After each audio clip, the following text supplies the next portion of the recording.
Hi friends, welcome to my YouTube channel. ഇഷ്ടപ്പെട്ടെങ്കിൽ maximum share ചെയ്യുക, subscribe ചെയ്യുക, like ചെയ്യുക. അപ്പോൾ മാത്സിൽ നിങ്ങൾക്ക് കുറേ കൂട്ടുകാർക്ക് മാത്സ് വളരെ ബുദ്ധിമുട്ടാണ്. വളരെ ടെൻഷനാണ്, വളരെ പേടിയാണ്, മാത്സ് കുറഞ്ഞു പോകുന്ന ഒരു സബ്ജക്റ്റ് മാത്സ് ആണ്. അങ്ങനെയുള്ളവർ നാളെ ഒന്നും ടെൻഷനൊന്നും ഇല്ലാതെ പോകുക എന്നുള്ളതാണ് നിങ്ങൾ മെയിനായിട്ട് ചെയ്യേണ്ടത്. ടെൻഷൻ കുറയ്ക്കാൻ വേണ്ടി എന്ത് ചെയ്യുക? അമ്പലത്തിലൊക്കെ പോയി പ്രാർത്ഥിക്കുന്നവർ പ്രാർത്ഥിക്കുക, വീട്ടിലിരുന്ന് പ്രാർത്ഥിക്കുക, മോസ്കിലോ ചർച്ചിലോ ടെമ്പിളിലോ ഒക്കെ പോയി ഒന്ന് പ്രാർത്ഥിക്കുക. വയസ്സിന് മൂത്തെടുത്ത് അനുഗ്രഹമൊക്കെ മേടിച്ച് പോകുമ്പോൾ നമുക്കൊരു കോൺഫിഡൻസ് ലെവൽ കൂടുകയും ചെയ്യും. അതുപോലെ ടീച്ചർമാരുടെ അടുത്ത് രാവിലെ പെർമിഷൻ വാങ്ങാൻ ഫോൺ വഴി വിളിച്ച് ടീച്ചർ എക്സാം എഴുതാൻ പോവേണേ എന്നൊരു പെർമിഷൻ നിങ്ങൾക്കൊന്ന് വാങ്ങിച്ചിട്ട്, ഒരു അനുഗ്രഹം വാങ്ങിച്ചിട്ട് പോയി കഴിഞ്ഞാൽ നിങ്ങൾക്കത് മനസ്സിന് മാക്സിമം കോൺഫിഡൻറ്റ് തരും. അപ്പോൾ അത് നിങ്ങൾ ഒന്ന് ചെയ്തിട്ട് പോകണം. നാളത്തെ പരീക്ഷ പാടായിട്ടുള്ള സുഹൃത്തുക്കൾ മാത്രമല്ല, എല്ലാ സുഹൃത്തുക്കളും കോൺഫിഡൻസ് ലെവൽ വർദ്ധിക്കും. അപ്പോൾ അതൊന്ന് ചെയ്യണം. രാവിലെ ടീച്ചറിൻ്റെ അടുത്ത് നിന്ന് അനുഗ്രഹമൊക്കെ മേടിച്ചിട്ട് പോകണം. മാത്സ് ഒരുപാട് സുഹൃത്തുക്കൾക്ക് നല്ല പാടാണ്. അപ്പോൾ ടീച്ചർമാരെയും ഗുരുക്കന്മാരെയും എല്ലാ അനുഗ്രഹവും നമ്മൾക്ക് വേണം. അപ്പോൾ എല്ലാവരെയും അനുഗ്രഹം വാങ്ങിച്ച് നല്ലൊരു പോസിറ്റീവ് ഡേ ആക്കി മാറ്റിയെടുക്കുക എന്നുള്ളത് ഒന്നാമത്തെ ഘടകം. രണ്ട്, നമ്മൾ ടൈം വെച്ചിട്ട് ഓരോ ക്വസ്റ്റിനും ഉത്തരം എഴുതാൻ നിൽക്കുക. പാടുള്ള ക്വസ്റ്റ്യൻ എടുത്തുകൊണ്ട് വെച്ചിട്ട് അയ്യോ എന്ത് ചെയ്യട്ടോ വേണ്ടേ, കുളമാക്കി കളയരുതേ. ടൈം അനുസരിച്ച് പോവുക. പ്രയാസമാണ്, അങ്ങോട്ട് പോകണില്ല, വണ്ടി ബ്ലോക്കായി പോയി, അറിയാം, പെട്ടെന്ന് വരണില്ല എന്നുണ്ട കുറച്ച് സ്പേസ് അങ്ങ് ഇട്ടിരിക്കുക. അത് ചെയ്ത് തീർക്കാനായിട്ട് അടുത്ത ക്വസ്റ്റ്യനിലോട്ട് പോവുക. ഒരുപാട് സമയം ഒരു ക്വസ്റ്റിന് വേണ്ടി പാഴാക്കി കളയരുതെന്നാണ് ഉദ്ദേശിച്ചത്. അടുത്ത ടിപ്പെന്ന് പറഞ്ഞാൽ, നിങ്ങൾ എഴുതുമ്പം ആൻസർ എഴുതുമ്പം ഫോർമുലാസ് ദയവ് ചെയ്ത് എഴുതി തന്നെ ഉത്തരം എഴുതി പോകണം. കാരണം എന്തെന്ന് അറിയാമോ, നിങ്ങൾ അവസാനം ഉത്തരം തെറ്റിപ്പോയാലും നിങ്ങൾ ആ ഫോർമുലയൊക്കെ എഴുതി വെച്ച് കഴിഞ്ഞാൽ അതിന് മാർക്ക് കിട്ടും. നിങ്ങൾ ഒറ്റയടിക്കങ്ങ് ഉത്തരത്തിലോട്ട് പോകരുത്. നിങ്ങൾ സ്റ്റെപ്പ് ബൈ സ്റ്റെപ്പായിട്ട് എല്ലാ സ്റ്റെപ്പും എഴുതി പോകണം. കാരണം അവസാനത്തെ ഉത്തരം ഒരു പക്ഷേ എന്തെങ്കിലും കെയർലെസ്നെസ് കൊണ്ടോ എന്തെങ്കിലും തെറ്റിപ്പോയി കഴിഞ്ഞാൽ സ്റ്റെപ്പിന് മാർക്ക് കിട്ടും. ഫോർമുല എഴുതി വെച്ചാൽ അതിന് മാർക്ക് വരാം. അതുകൊണ്ട് ദയവ് ചെയ്തിട്ട് സ്റ്റെപ്പ് ബൈ സ്റ്റെപ്പായിട്ട് തന്നെ എഴുതി പോകണം.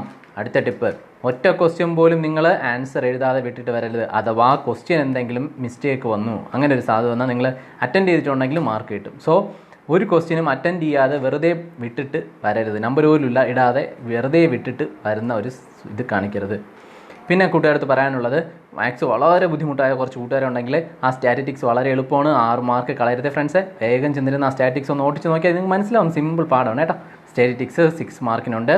കോർഡിനേറ്റ്സ് ഒരു 7 മാർക്കിനുണ്ട്. ഇതൊന്നും ഒരിക്കലും കളയാൻ പറ്റുന്നതല്ല. കോർഡിനേറ്റ്സ് 7 മാർക്കിനോളം ഉണ്ട്.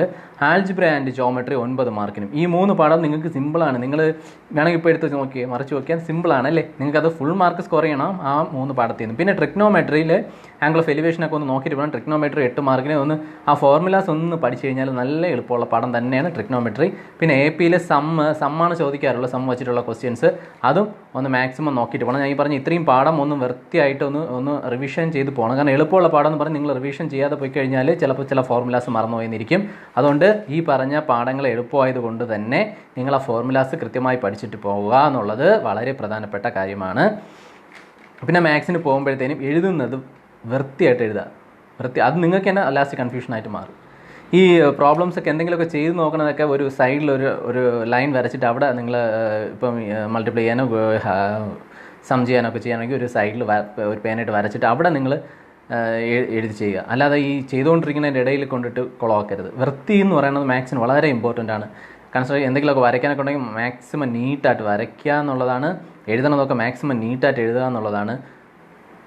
നല്ല വൃത്തിയായിട്ട് വലുപ്പത്തിൽ കൈയക്ഷരം പ്രത്യേകം മാത്സിന് ശ്രദ്ധിച്ച് എഴുതണം. കാരണം ഒരു സ്റ്റെപ്പ് എഴുതുമ്പോൾ ടീച്ചറിന് മനസ്സിലാവണം അടുത്ത് എന്താണ് സ്റ്റെപ്പെന്ന്.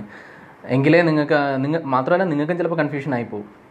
അതുകൊണ്ട് നിങ്ങൾ സ്റ്റെപ്പ് എഴുതി പോയി കഴിഞ്ഞാൽ നമുക്ക് തെറ്റുന്ന സാധ്യതയും കുറവാണ്. അതുകൊണ്ട് സ്റ്റെപ്പൊക്കെ എഴുതി വൃത്തിയായിട്ട് മാത്സ് വൃത്തിയായിട്ട് എഴുതി തന്നെ പോകുക എന്നുള്ളതാണ്. പിന്നെ ചെറിയ ക്വസ്റ്റ്യൻസ് വച്ചുകൊണ്ടിരുന്ന സമയം കളയരുത്. വലിയ ക്വസ്റ്റ്യൻസ് അവിടെ ഉണ്ട് എന്നുള്ളത് ഓർമ്മ എപ്പോഴും വേണം. വെള്ളം കുറച്ച് കരുതിയിരിക്കണം. ടെൻസ്ഡ് ഒന്നും ആവണ്ട. മാത്സ് പരീക്ഷ നിങ്ങൾക്ക് എളുപ്പം തന്നെ ആയിരിക്കും. പിന്നെ അങ്ങോട്ടോ ഇങ്ങോട്ടോ നോക്കിയിരുന്ന സമയമൊന്നും കളയരുത്. ചില ഡിസ്റ്റർബൻസ് ഉണ്ടായാലും അതിലൊന്നും ശ്രദ്ധിക്കാൻ പോകരുത്. കാരണം ബാക്കിൽ നിന്നൊക്കെ എന്തെങ്കിലുമൊക്കെ വിളിച്ചാലോ എന്തെങ്കിലുമൊക്കെ സൗണ്ട് കേട്ടാലോ ഒക്കെ തിരിഞ്ഞ് നോക്കിക്കൊണ്ടിരുന്നാൽ തിരിച്ച് വരുന്ന നേരത്ത് നമ്മൾ എഴുതി വെച്ച ക്വസ്റ്റ്യൻ്റെ പകുതിയായിരിക്കും, എല്ലാം പോകും. അങ്ങനെ അവസ്ഥകളൊക്കെ കൂട്ടുകാർക്ക് ഇതിനു മുമ്പ് പരീക്ഷ എഴുതിയവർക്കൊക്കെ ഉണ്ടായിട്ടുണ്ട്. ബാക്കിൽ നിന്ന് ആരെങ്കിലുമൊക്കെ വിളിക്കും, തിരിഞ്ഞ് നോക്കിയിട്ട് പോകുമ്പോഴത്തേനും ആ പ്രശ്നങ്ങളൊക്കെ ഉണ്ടായിട്ടുണ്ട്. സോ അങ്ങനെ ഒരു പ്രശ്നം ഉണ്ടാവാതിരിക്കാൻ പ്രത്യേകം ശ്രദ്ധിക്കുക. പ്രത്യേകം നോട്ട് ചെയ്യേണ്ട കാര്യം തന്നെയാണത്. അങ്ങനത്തെ ഒരു പ്രശ്നം ഉണ്ടാവരുത്. ചെയ്തുകൊണ്ടിരിക്കുമ്പം ശ്രദ്ധ മാറിപ്പോയി കഴിഞ്ഞാൽ നമുക്ക് ഒരുപാട് തെറ്റുകളുണ്ടാവും. അതുകൊണ്ട് നമ്മൾ ഉത്തരങ്ങൾ ചെയ്തുകൊണ്ടിരിക്കുമ്പോൾ നമ്മൾ ശ്രദ്ധ മാറാതിരിക്കട്ടെ. എല്ലാവർക്കും നാളെ നല്ലൊരു പോസിറ്റീവായിട്ടുള്ള ദിവസം തന്നെ ആയിരിക്കും. എക്സാമൊക്കെ എളുപ്പമായിരിക്കും. എൻ്റെ അടുത്ത് ഒരു സുഹൃത്ത് ജസ്റ്റ് പറഞ്ഞു. ഒരു സുഹൃത്ത് SS പരീക്ഷയ്ക്ക് എൻ്റെ അടുത്ത് ചോദിച്ചു, സാറേ കുറച്ച് പഠിച്ചിട്ടുള്ളൂ, സാറ് പറയുന്ന ക്വസ്റ്റ്യൻസ് ഒക്കെ വരുന്ന എന്താണ് ഉറപ്പ്? കുറച്ച്. ഞാൻ പറഞ്ഞു, ബി പോസിറ്റീവ്, നീ നാളത്തെ ആ മാജിക് കണ്ടോ, നീ പഠിച്ച ക്വസ്റ്റ്യൻസ് തന്നെ ആയിരിക്കും ഉണ്ടാവുന്നത്. എക്സാം കഴിഞ്ഞിട്ട് ഓടി വന്നവൻ താഴെ വീഡിയോയിൽ കമൻറ്റ് ഇട്ടതിൽ എനിക്ക് ഒരുപാട് സന്തോഷമുണ്ട്. സാർ പറഞ്ഞതുപോലെ സംഭവിച്ചു, സാറ് ഒരുപാട് താങ്ക്സ് ഉണ്ട്, ആ ക്വസ്റ്റ്യൻസ് ഒരുപാട് എനിക്ക് എഴുതാൻ സാധിച്ചു എന്ന് പറഞ്ഞു. അതിലും എനിക്ക് ഒരുപാട് സന്തോഷമുണ്ട് സുഹൃത്തെ.